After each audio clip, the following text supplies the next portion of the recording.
Well, if you are so ready to get outside and make your back patio a retreat you can go to every day, come along with me as I show you some money-saving tips and hacks to turn your back patio into a haven. Let's go.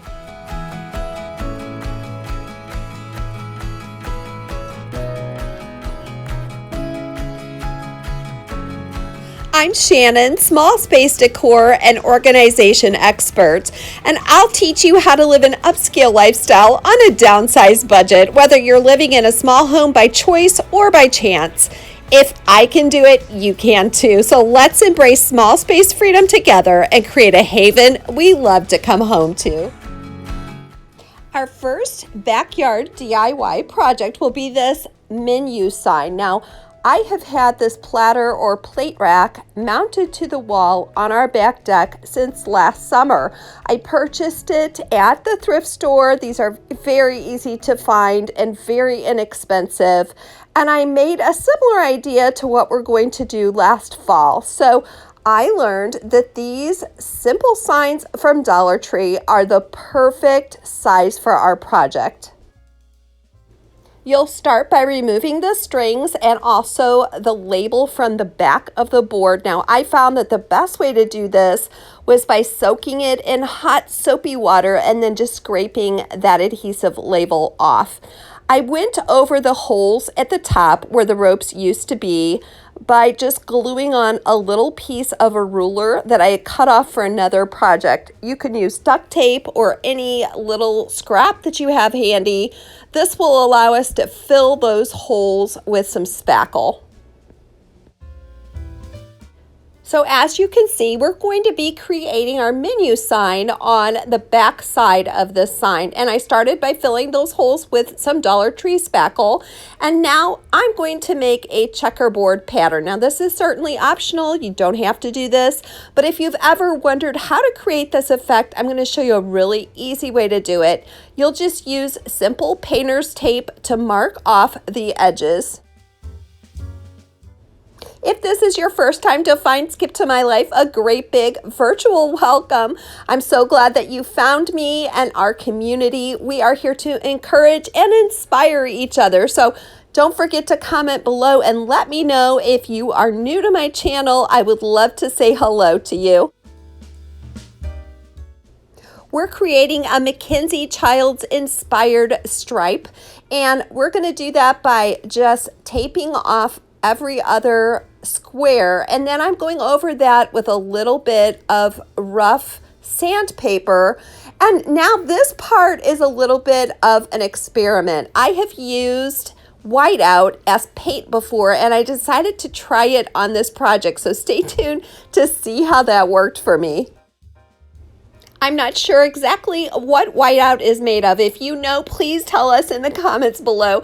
But I know that it's not a water base. It's more of an oil base. It's not a true acrylic.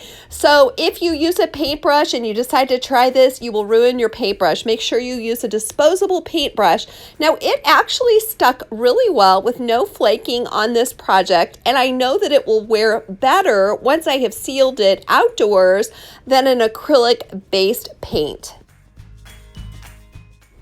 To finish off the edges, I just took my straight edge and I made kind of a dotted or a spackled line around the edges with that whiteout paintbrush.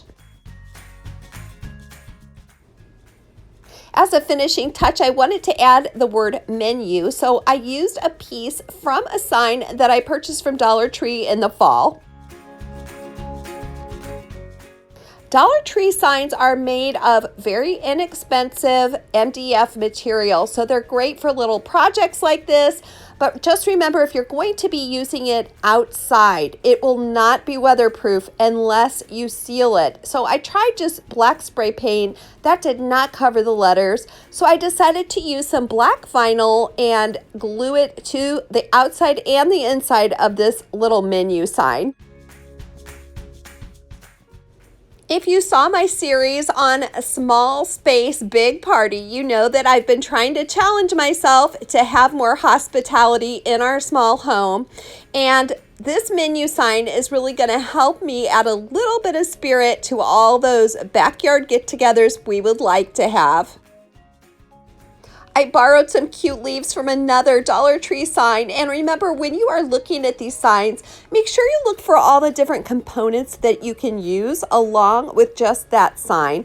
And then I used a stencil to write the words menu, and I did that with the whiteout as well. Make sure when you create things for the out of doors that you use super glue or Gorilla Glue or E6000 in addition to hot glue. Hot glue alone just will not hold outside.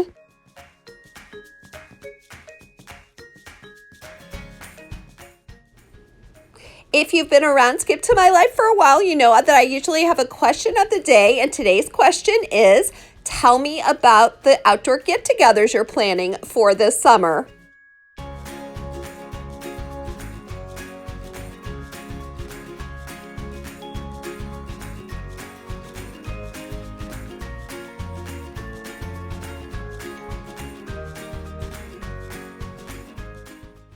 Make sure you watch all the way to the end of the video because I'm going to be putting all these different pieces together in the big reveal of our brand new DIY back porch.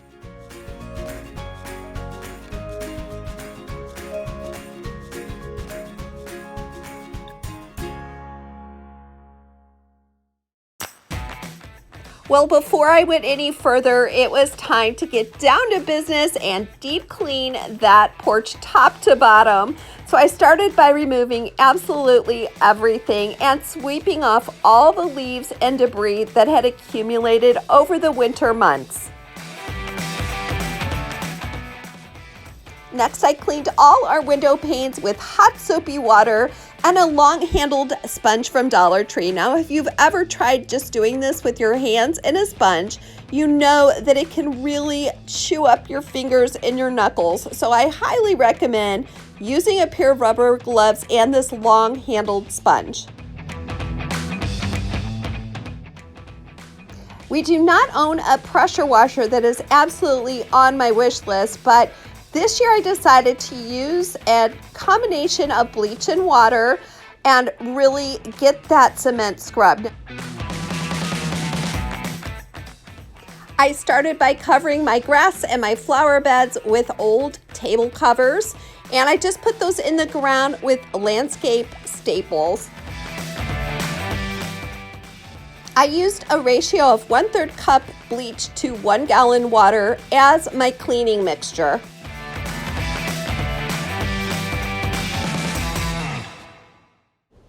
And then it was absolutely time to get down to the hard work of scrubbing the cement patio. Now, it was a beautiful day, and I'm so glad I took this on before the weather turned too hot.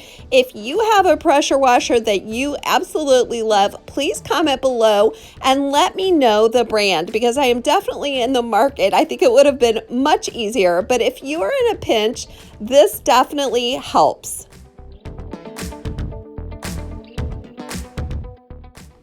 And last, I freshened our patio pillows that we purchased at Walmart last year by throwing them in the washing machine.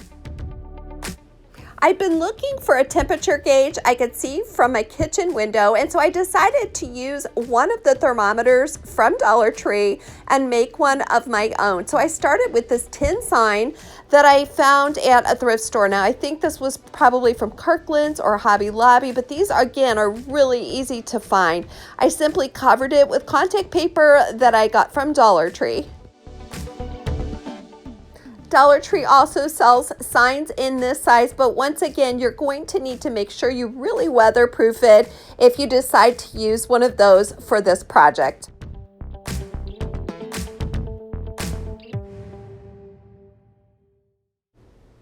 I started by cutting off the hanging hole at the top of that thermometer, and then I whitewashed the vinyl on the sign.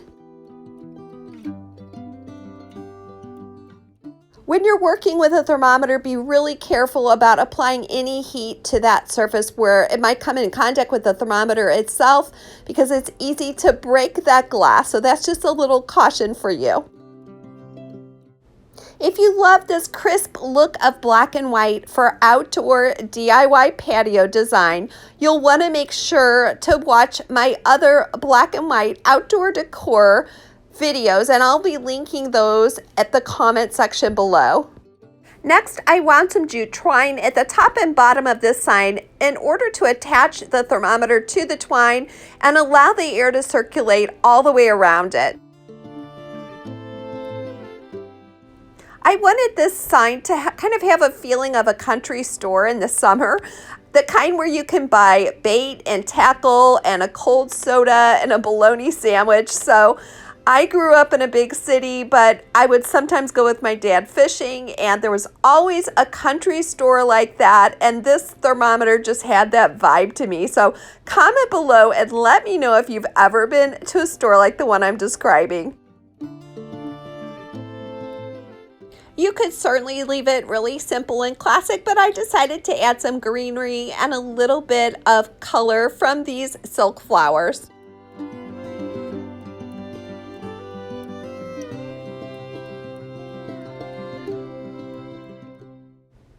To make that plastic thermometer look like it belongs on this sign, I just distressed it a bit with some black chalk paint around the edges. And then I remembered that some of these tin thermometers also had a bottle cap opener, either at the top or the bottom. So just to pay tribute to that, I decided to add a plastic lid from a soda bottle. I blacked out all the writing, and then I added a little circle at the top with glue gun and whitewashed it, and it all looks like it belongs together.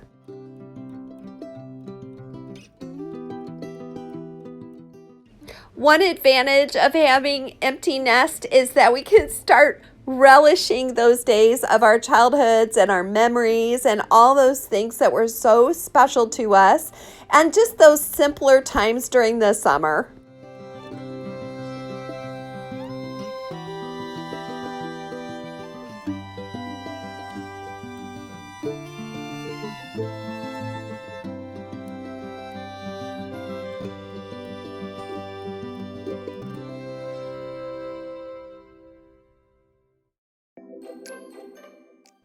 Now, if you've been around YouTube at all, you know about the Dollar Tree planters, and I want to show you how I used a couple of my favorites.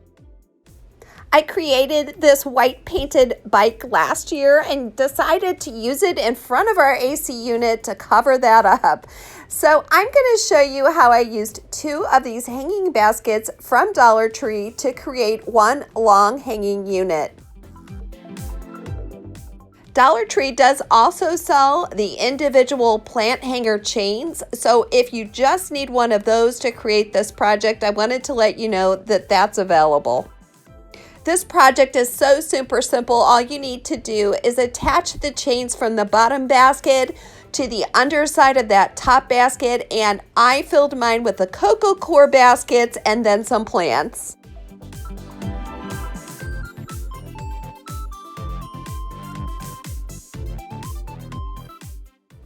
If you're looking for a way to create a little privacy or hide something, this is a terrific idea.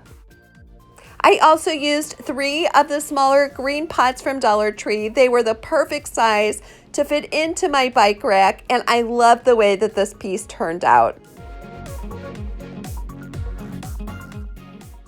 Next, I'm going to show you how I rescued a plastic porch table from the curb and turned it into a checkerboard game table. Now, the finish on this plastic was already quite rough and worn away, so I didn't have to sand it, but my idea was to make a checkerboard pattern on the top after I had spray painted the whole unit black on top and white underneath. Now, I have told you all many times before that geometry was not my best subject, so I had to figure out how to make these little squares come out exactly perfect. And in case you're thinking of duplicating this, get one of those inexpensive checkerboards from Dollar Tree as your guide. It turns out there are 8 squares across and 8 squares down, and you really need to cut those in a diagonal pattern for each row. I learned this next hack from Natalie at Design to the Nines, and it is spray painting your surface first with the existing underlying color. And yes, I'm going to try painting with whiteout once again, so stay tuned to see if it works. Now, the hack I showed you before keeps the white from bleeding out around that painter's tape. If you spray paint with the original color first, you will have beautiful, crisp lines. Looks good so far, right? But once I started removing that painter's tape, oh my goodness, what a nightmare. It totally flaked and chipped everywhere. It made a total mess, and the end result was that I needed to go back over that space with some white chalk paint and also some black chalk paint. So no, I do not recommend doing a surface this large with whiteout, but hey, I made mistakes, so you don't have to. If you checked out Target's Dollar Spot lately, you may have spied these little children's water troughs. I purchased one of those and this 2X Rust-Oleum spray paint, and I'm going to be creating a shoe trough. Now, if you're like me, you have special shoes that you wear outdoors. I always slip into those when I'm going into the backyard and then take them off by the doorway. So I am simply creating the same color scheme by spray painting this trough. I would recommend that you do distress it, sand it first so that that spray paint adheres a little better, and then make sure you go over it with some kind of polyurethane or sealer. I love the fact that this little trough has legs, so it's not just sitting in a puddle of water when it rains, and my shoes are going to be kept nice and dry by the stones I've placed at the bottom.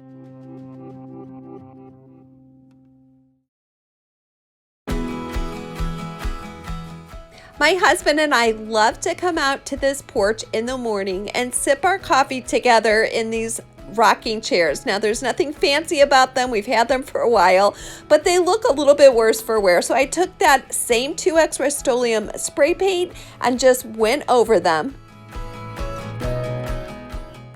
I was really happy with how well the fabric took the paint. I do recommend that you go over the metal part with a sealer or a polyurethane. Next, I wanted to freshen up those chairs with some new pillows. So this is the Target Dollar Spot once again, and I happened to find these two pillows for 50% off, so that made them $2.50 a piece. And they are so perfect for the dog lovers in us. You've probably seen our two long-haired dachshunds, Bella and Franklin.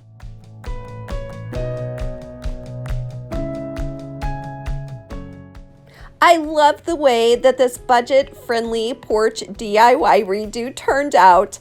We are going to have so much fun this summer. My husband and I just having coffee together, but also inviting other people over to share our patio with us.